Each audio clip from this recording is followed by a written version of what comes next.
So the Hanova Park community in Cape Town are demanding that convicted child ex-offenders are not to be granted parole.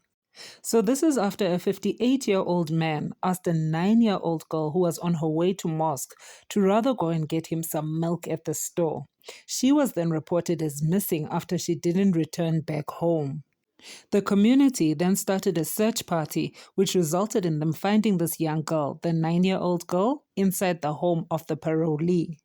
Now, the accused was previously sentenced to 25 years in prison for raping a 10-year-old girl in 2008. He then got parole in November 2024. Good morning. My name is Sumaya Gilfillian and I'm from Hanova Park. I'm one of the community members. We are gathering here today for a 9-year-old that was kidnapped and allegedly raped by an ex-convict for 52-year-old. We, as the community, want answers from our SEPs and we want answers from the justice system as to why you let an ex-rapist back into the community doing the very same thing that he did a few years ago. He orchestrated everything. He knew how to manipulate the situation.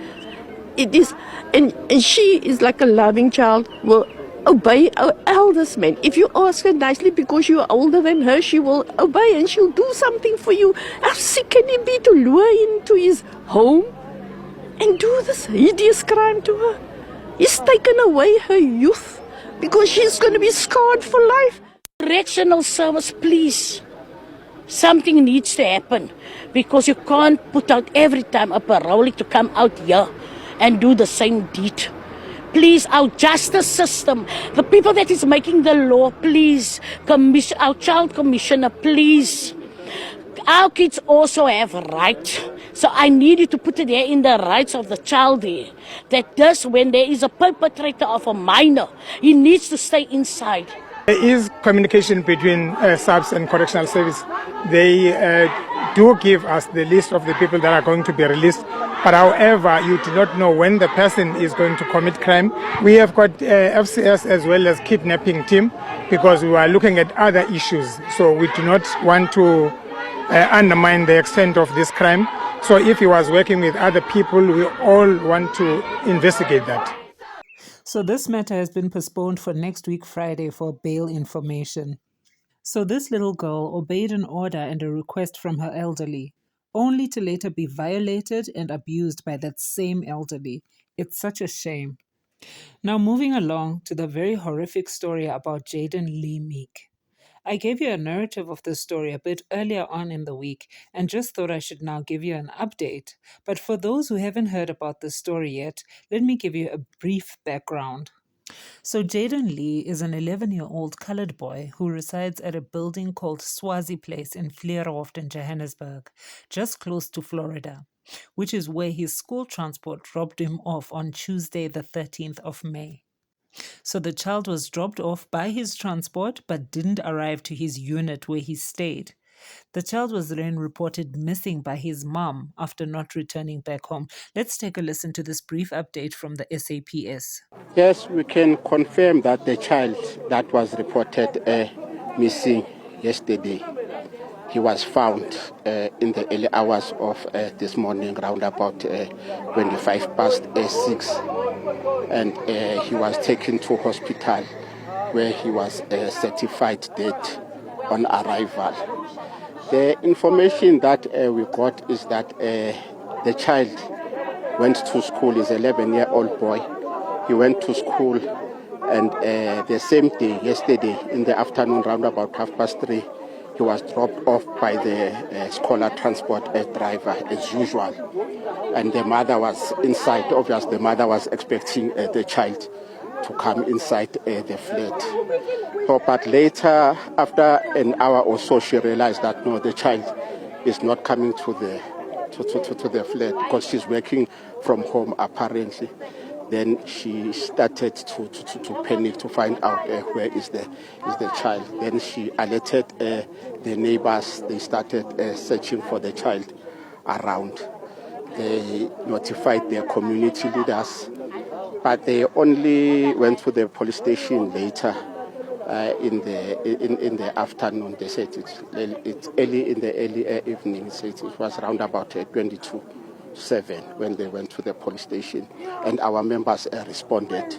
So they came here. They started with the search together with the community, and the community policing forum members started with the search, but we couldn't find the child. So early this morning, one of the residents, as she was moving out of the flat around about 6:25, she then saw the child lying not far from the flat where the child is staying. She called the security guard that was on duty here, and they then called the mother who was not at home at the moment, and they came and they took the child to hospital. And at hospital on arrival, he was certified dead. When I got here and opened reports, nothing could be done because I did not have a picture of my son. CPF had to deliver a picture for me because their printer was not working. Number one, they sat around and did baseless, recurring, repeated phone calls. They did not initiate a search. They stood out and parked outside my property without searching the property. The last known place he was seen, they did not initiate a search. We initiated the search ourselves. CPF started a search independently on their own. Why couldn't they provide us those resources immediately? How much time was lost? How much could have been done in that time? It's actually sad that in all this time, all these days, the police still haven't made any arrests. It's clear that the perpetrator is in the same building where this child stays and where this child was also violated. The Vleerhof community had also taken to the streets, demanding justice for Jayden Lee Meek. There's a family currently not coping, but we are very grateful to the community for coming out and really supportive of us. A number of people clearly have stated that they have a problem with the conduct of SAPS Florida Police Station. Come out in your numbers. Let us get these people sorted out because right now they are doing nothing. These people, they must come and address us. If we have to put the police station to start, they must come and address us. We demand a thorough investigation that leads to arrests and convictions. The handling of this case shows so far that SAPs are dragging their feet, and we will not accept this indifference any longer. We are saying we need to do justice for Jaden. As the SAPS, believe me, we are going to do justice for Jaden. This is indeed sad. Children are becoming main victims of horrific crimes, and very few crimes actually receive the justice that they actually deserve.